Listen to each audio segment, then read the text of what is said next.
ഭവനങ്ങൾ, അവരുമായി ബന്ധപ്പെട്ട ഓർമ്മയുടെ ഇടങ്ങൾ എങ്ങനെ ഗൗരവത്തോടുകൂടി സംരക്ഷിക്കുന്നുവോ അതേ മാതൃകയിലാണ് ഈ പ്രദേശം സംരക്ഷിക്കപ്പെട്ടിരിക്കുന്നത് എന്ന് പറയുന്നതിൽ എനിക്ക് സന്തോഷം. എന്നാൽ തൻ്റെ പ്രഭാഷണത്തിൽ ശ്രീ ആശാ മേനോൻ പറഞ്ഞതുപോലെ ഖസാക്ക് അല്ല തസ്രാക്ക്, അല്ലെങ്കിൽ തസ്രാക്ക് അല്ല ഖസാക്ക്.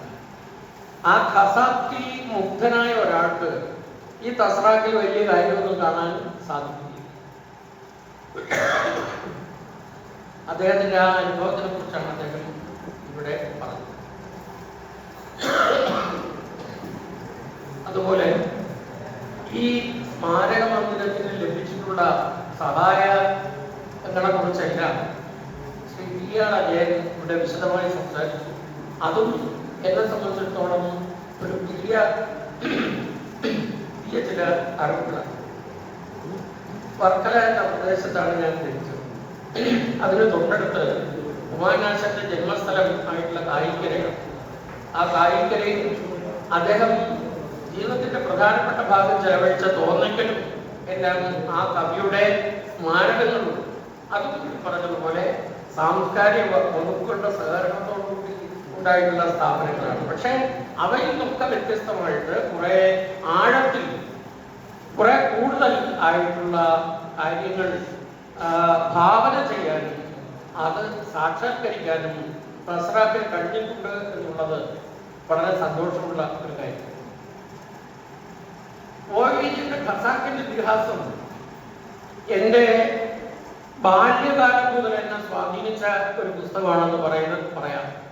കാരണം എൻ്റെ കുട്ടിക്കാലത്ത് മറ്റുള്ള കുട്ടികൾക്ക് അസാധാരണമായിട്ട് എന്തെങ്കിലും എനിക്കുണ്ടായിരുന്നെങ്കിൽ പലപ്പോഴും സാധാരണയിലോ അതിനും താഴെയോ ആയിരുന്നു എൻ്റെ സാമൂഹിക നില എങ്കിലും എനിക്കുണ്ടായിരുന്ന ഒരു മെച്ചം എന്ന് പറയുന്നത് വളരെ കുട്ടിക്കാലത്ത് തന്നെ 5ാം ക്ലാസ്സിൽ പഠിക്കുമ്പോൾ തന്നെ ലൈബ്രറിയിൽ അംഗമെടുത്തിട്ട് പുസ്തകങ്ങൾ വായിക്കുക എന്നുള്ള ശീലം കുട്ടിക്കാലത്ത് തന്നെ എൻ്റെ മാതാപിതാക്കളോ എൻ്റെ അധ്യാപകരും എനിക്കുണ്ടാക്കുന്നു.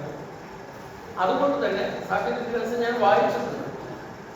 ആ കാലത്ത് തന്നെ എൻ്റെ അധ്യാപകൻ ഒരു കെ രാഘവൻ, മഹോപാധ്യായ ഡിഗ്രിയുള്ള സംസ്കൃതത്തിലെ ബിരുദം നേടിയിട്ടുള്ള അധ്യാപകൻ ചെമ്മരുതി പഞ്ചായത്ത് സുവനീറിൽ, കാരണം അന്ന് ഇന്ത്യയിലെ ഏറ്റവും നല്ല പഞ്ചായത്തായിട്ട് തിരഞ്ഞെടുക്കപ്പെട്ടത് എൻ്റെ ഗണിതശാസ്ത്ര അധ്യാപകനായിട്ടുള്ള എ അലിഹസന്റെ ചെമ്മരുതി പഞ്ചായത്താണ്, വർക്കലയ്ക്കടുത്തുള്ള.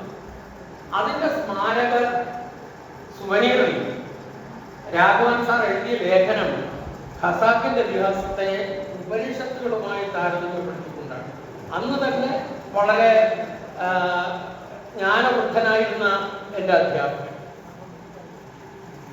അപ്പൊ അത് വളരെ പ്രധാനപ്പെട്ട കാര്യമാണ്. അതുപോലെ എൻ്റെ ഭാര്യ സഹോദരൻ ഡോക്ടർ കെ എസ് രവികുമാർ, അദ്ദേഹത്തിന്റെ പ്രീ ഡിഗ്രി കാലത്ത് അദ്ദേഹം എഴുതിയ ആദ്യ ലേഖനം ഖസാക്ക് എന്ന വഴിയമ്പലം, അവരുടെ കോളേജ് മാഗസിൻ. അപ്പൊ ഇങ്ങനെ ഈ നോവലുമായിട്ട് ബന്ധപ്പെട്ട ഒരുപാട് നല്ല അനുഭവങ്ങൾ തീർച്ചയായിട്ടും. പക്ഷെ അതിനോടൊപ്പം തന്നെ ഈ നോവലിന്റെ അടിസ്ഥാനത്തിൽ ഒ.വി. വിജയൻ എന്ന് പറയുന്ന എഴുത്തുകാരനെ അന്ധമായിട്ട് ആരാധിക്കുന്ന രീതിയോട് ഞാൻ വിയോജിക്കുകയും ചെയ്യുന്നു. കാരണം ഈ അന്ധമായിട്ടുള്ള ആരാധന എന്ന് പറയുന്നത് അന്ധമായിട്ടുള്ള നിന്ദ പോലെ തന്നെ ഒരാളെ എങ്ങനെ മനസ്സിലാക്കാതിരിക്കാം എന്നുള്ളതിന്റെ ഒരു വഴി. ഒരാളെ അറിയാതിരിക്കാനുള്ളതിന്റെ 2 വഴികളാണ് ആരാധനയിൽ നിന്ന്. അതുകൊണ്ട് ഞാൻ ആ രീതിയിൽ നിന്ന് വിട്ടുമാറിയിട്ട് ഖസാക്കിന്റെ ഇതിഹാസത്തിനെ കുറിച്ചുള്ള എൻ്റെ പ്രതികരണങ്ങൾ അത് ഞാൻ ഒരു ലേഖന രൂപത്തിൽ എഴുതിയിട്ടുള്ളത് ഗ്രന്ഥാലോക മാസികയിൽ പ്രസിദ്ധീകരിച്ചിട്ടുണ്ട്. അതുപോലെ തന്നെ കഴിഞ്ഞ വർഷം പ്രസിദ്ധീകരിച്ച എൻ്റെ പുസ്തകം ആധുനികാനന്തര വിഷാദയോഗം എന്ന DC ബുക്സ് ഇറക്കിയ പുസ്തകത്തിൽ ഖസാക്കിന്റെ ഇതിഹാസത്തിന്റെ പുനർജനി എന്നൊരു ലേഖനം. അപ്പൊ ഇവിടെ എനിക്ക് എല്ലാ കാര്യങ്ങളും പറയാൻ സാധ്യമല്ലാത്തതുകൊണ്ട് ആ ലേഖനം വായിച്ചാൽ എൻ്റെ നിലപാടുകൾ നിങ്ങൾക്ക് കൃത്യമായിട്ട് മനസ്സിലാവും. അതുകൊണ്ട് അതിലിങ്ങനെ വിശദമായിട്ട് ചർച്ച ചെയ്ത കാര്യങ്ങൾ ഒഴിവാക്കിക്കൊണ്ട് ചില കാര്യങ്ങൾ പറയാനാണ് ഞാനിവിടെ ആഗ്രഹിക്കുന്നത്. അപ്പൊ ഖസാക്കിൻ ഇതിഹാസം എന്ന നോവൽ, ആ നോവലിന്റെ മുമ്പും പിമ്പും എന്ന ചരിത്രം ഉണ്ട് എന്ന് പറയുന്നുണ്ട്. അപ്പൊ ഈ നോവൽ എങ്ങനെയാണ് നമ്മൾ വായിച്ചിട്ടുള്ളത് എന്ന് പ്രധാനപ്പെട്ട ഒരു ചോദ്യത്തെ നമ്മൾ അഭിസംബോധന ചെയ്യേണ്ടത്. രവി എന്ന ഏകനായക കേന്ദ്രിതമായ ഒരു നോവലാണോ ഖസാക്കിന്റെ ഇതിഹാസം, അതോ ആ കഥാപാത്രത്തിന്റെ പരിയപ്പുറങ്ങളിലൊക്കെ ഇങ്ങനെ അടഞ്ഞു നടക്കുന്ന കുറേയേറെ കഥാപാത്രങ്ങളുണ്ട്? ആ കഥാപാത്രങ്ങളെ കേന്ദ്രമാക്കുന്ന ഒരു നോവലാണോ ഖസാക്കിന്റെ ഇതിഹാസം? എന്നെ സംബന്ധിച്ച് രണ്ടാമത്തേതാണ്. രവിയെ കേന്ദ്രീകരിക്കുന്ന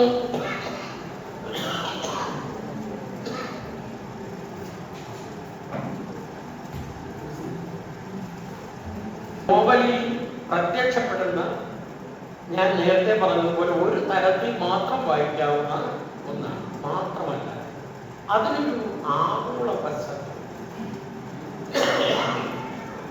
എൻ്റെ അമ്മ മരിച്ചു. അത് ഇന്നലെയോ മെനിയാന്നോ എന്ന് എനിക്ക് കൃത്യമായിട്ട് ഓർമ്മയില്ല.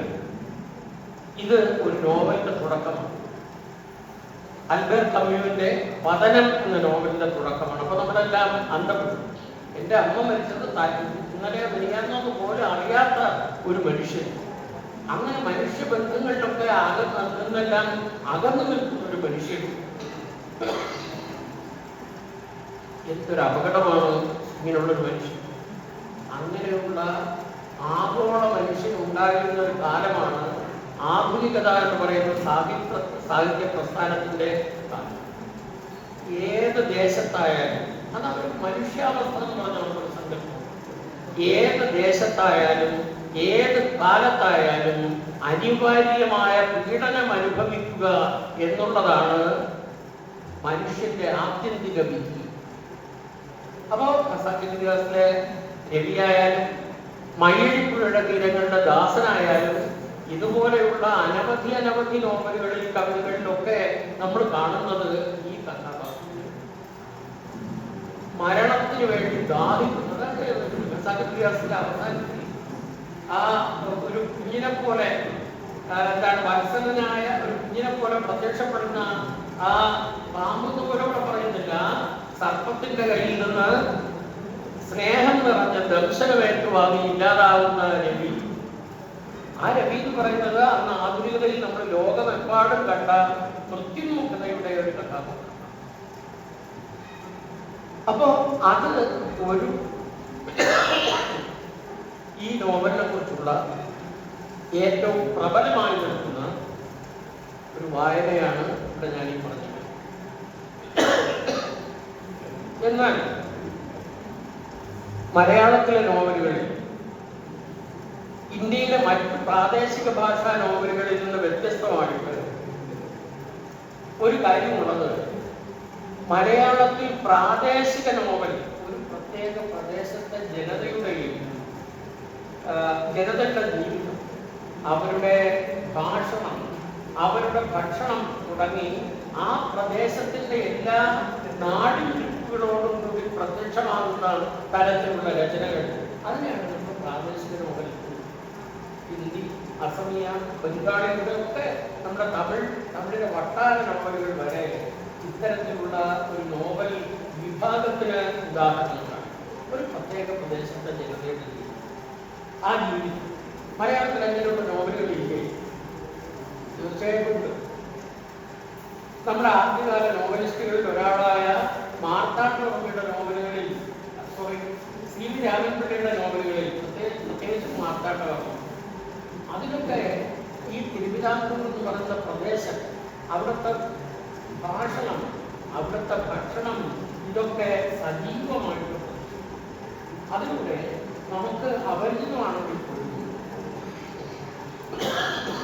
ആ പ്രദേശത്തെ നമുക്ക് മനസ്സിലാക്കാം. നമ്മുടെ കേരളീയത എന്നൊക്കെ മൊത്തമായിട്ട് പറയുന്ന കാര്യം ഇതുകൂടി ഉൾപ്പെട്ടതാണ് എന്ന് മനസ്സിലാക്കാം. ആ വ്യത്യസ്തമായിട്ടുള്ള ജീവിത രീതിയെ